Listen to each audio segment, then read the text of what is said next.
I had just inherited a luxury house, but when I arrived I found my sister-in-law, a pizza delivery girl, and her kids already inside. I asked, "What are you doing here?" She said, "This is my house now. Get out." When I called my husband, he said I'd need to pay $6,000 in rent if I wanted to stay. I couldn't help but laugh because this house was. My name is Mary, and I'm in my early 50s. I've been married to James for 21 years, and our life is mostly peaceful and happy. Even though we don't have children, we're content. James is 3 years older than me, and he works at a regular company. He hasn't really changed much over the years, but because I only work part-time, we have a little extra money to spend on nice things. Our marriage has been steady, without any big problems. But then, something small happened that shook up our calm life. It all started when I learned that my father had passed away, and I inherited his apartment. After James and I got married, my father moved into a new, modern 3-bedroom apartment. Meanwhile, James and I lived in my childhood home, a 5-bedroom house full of memories. My father had given it to us as a wedding gift, and he was happy for us to start our life there. I was so touched by his gesture. When my father passed away, I inherited his apartment. I loved that place, so I decided to rent it out right away. But one day, during conversation with James's family, an unexpected suggestion came up. Someone said, "Rachel and her kids are living in a small place. How about they move into Mary's 5-bedroom house?" Rachel is James' younger sister. She's divorced and raising 2 kids in a 3-bedroom apartment, which is probably a bit cramped for them. To be honest, my relationship with Rachel hasn't been great. Every time we meet, she makes little sarcastic comments about the fact that James and I don't have kids yet. James and I got married just before we turned 32, and ever since then, Rachel has been making these remarks. As I got older, her comments became even more cutting, like, "You're over 32 and still no kids?"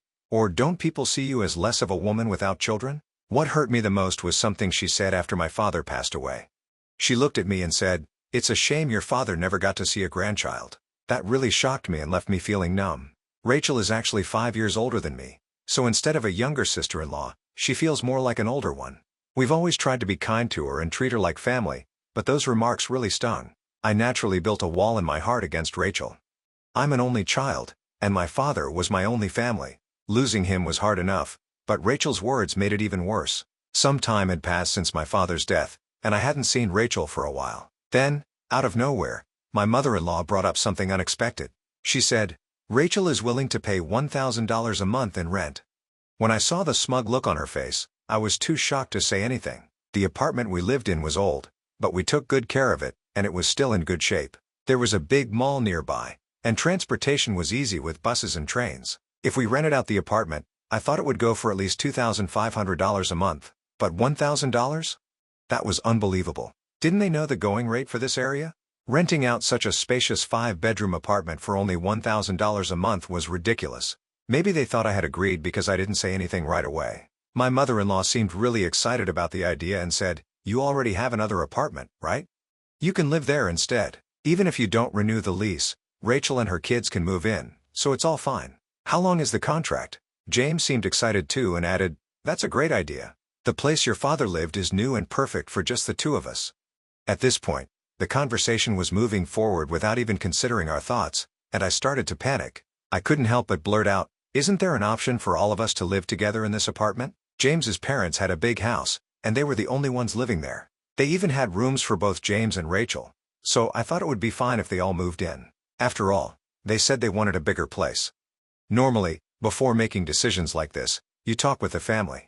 But moving in with James's parents would mean Rachel's kids would have to change schools, and they seemed worried about the cost and hassle of getting new school uniforms and gym clothes. I didn't want to directly say, I didn't want to rent the apartment to Rachel in front of my mother-in-law, but I said, "This is my hometown. I can't just leave so easily." I left their house, but my mother-in-law said, "You don't have to decide right away," which made me feel like she wasn't giving up.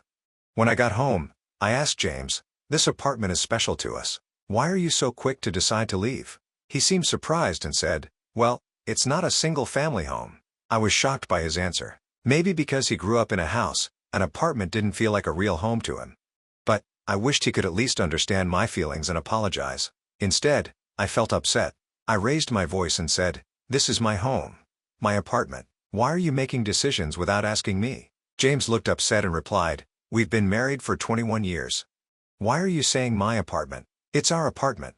I could hear the frustration in his voice. I wished he could understand how much this apartment meant to me as my special home. If he had hesitated about renting it to his sister, I might not have felt so hurt by his words.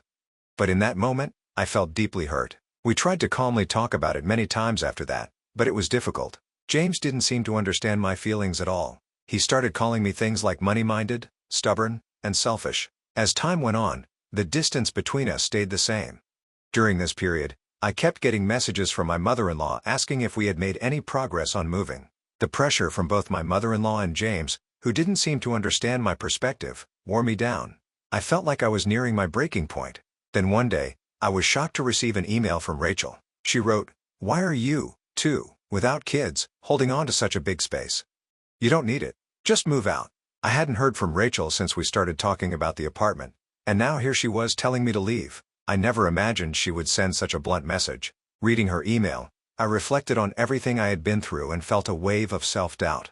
The idea of divorce crossed my mind several times. Each time, I tried to calm myself, but I was reaching my limit. I decided to visit the local government office to start the process for a divorce. I also reached out to a specific place to understand the next steps. A few days later, with a clearer mindset, I went to the court. After checking, I found out that both the apartment we lived in and the one I was renting out were in my name. It was legally mine. Confirming this gave me the strength to confront my situation with James. I thought about what I needed to do next and decided we needed to talk seriously. I told James, "I've said this many times, this is my house. I can't stand the idea of renting it to Rachel. I don't want to give my home to someone who treats me poorly. Please talk to your mother and Rachel about this." James' face darkened like he was tired of the conversation. I had already told him about all the hurtful things Rachel had said to me and how much I disliked her behavior.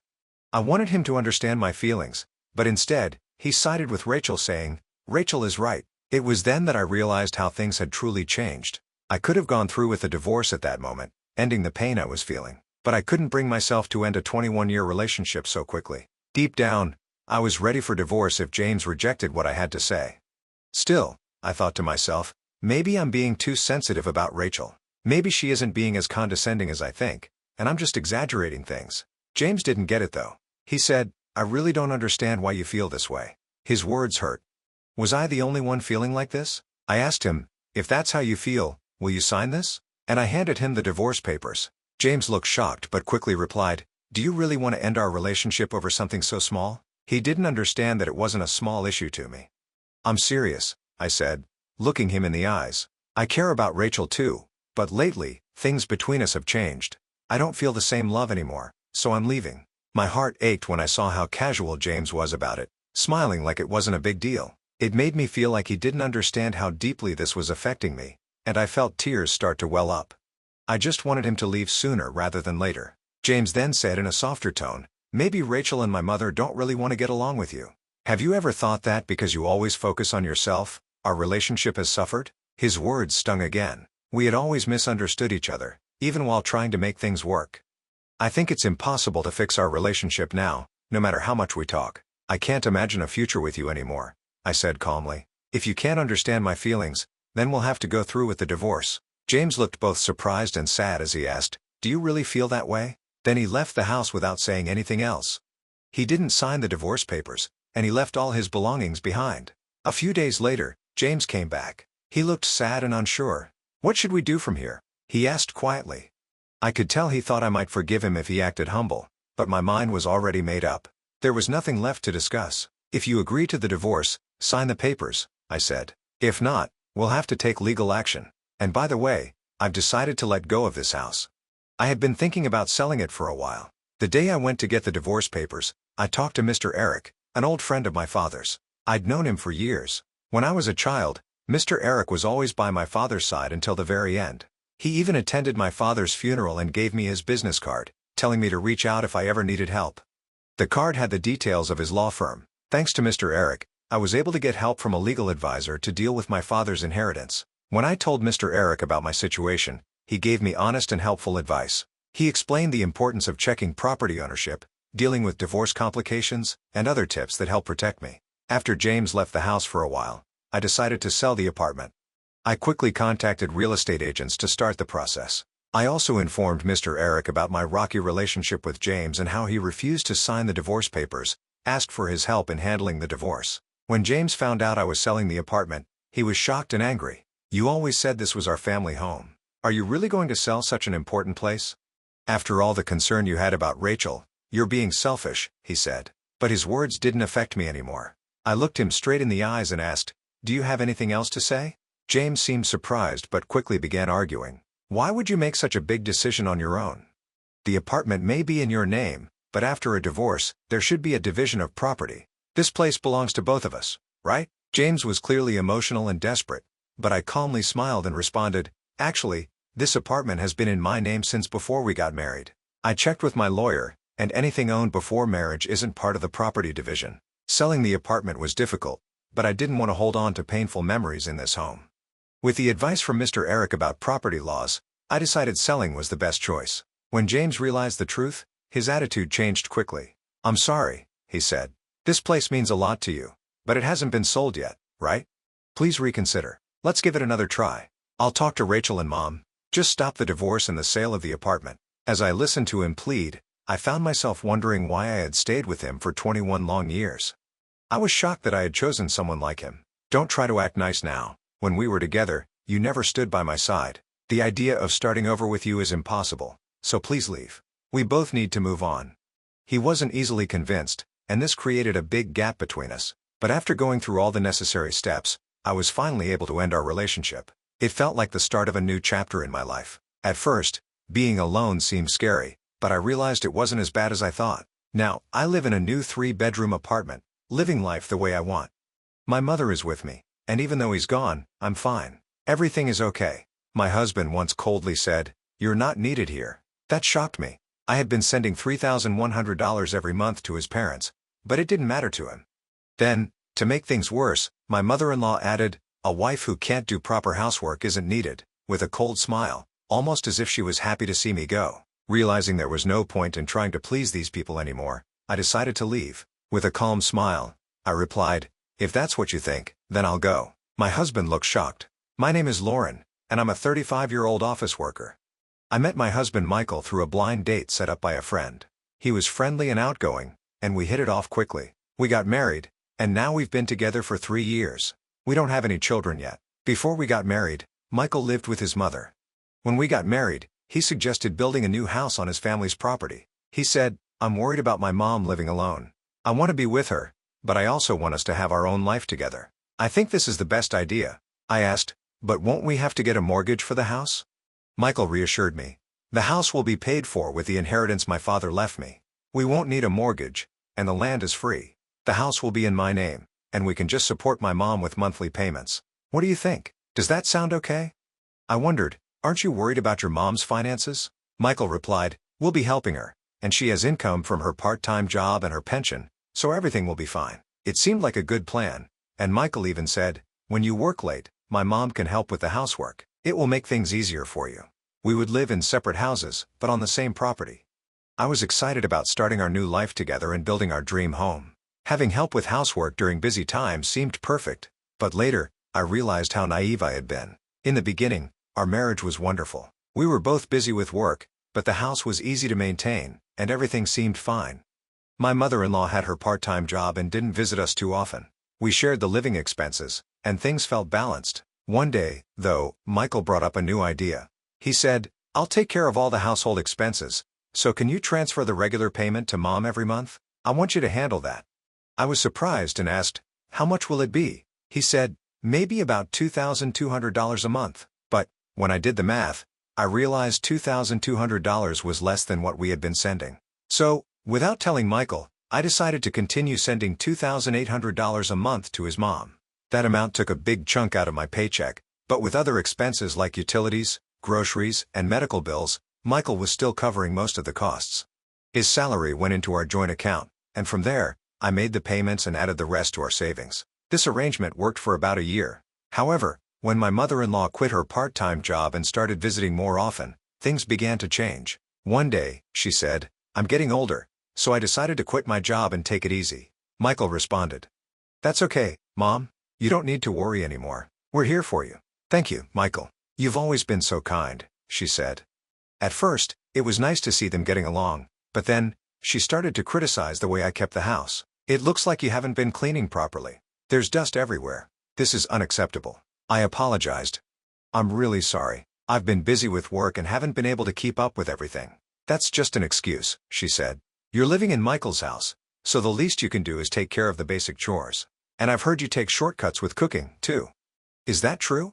"I sometimes make simple meals when I come home late from work, but I still do my best," I explained. Then she said something that really hurt. "Maybe it was a mistake choosing you as Michael's wife. After all these years, the fact that you still don't have children is also a problem." Her words stung, and I realized that things had taken a serious turn for the worse. I felt like not having children wasn't entirely my fault, but arguing about it would only cause more problems. Originally, my mother-in-law had promised to help with household chores when things got tough, especially since we were living on the same property. However, it seemed both Michael and my mother-in-law had forgotten that promise. Now, whenever she was around, she constantly criticized me, so I decided to just ignore her comments. Amid all this, a bigger issue arose. Our joint account balance was getting low because Michael's salary hadn't been deposited for 5 months. I confronted him, asking, "Why hasn't your salary been deposited?" What he said next shocked me. He had quit his job and was looking for a new one. I thought he had been going to work every day, but he had actually been job hunting. "Why did you quit without telling me? This is serious," I said. "I'm sorry. I feel bad about it," Michael replied.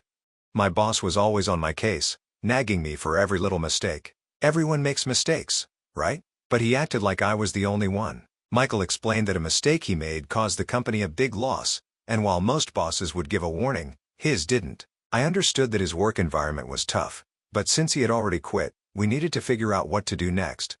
"Have you found any new job prospects?" I asked. "The problem is, I can't find a job that matches my skills," he said. "At this point, shouldn't you just take a job, even if it's not ideal?" "We can't afford to be too picky right now," I suggested.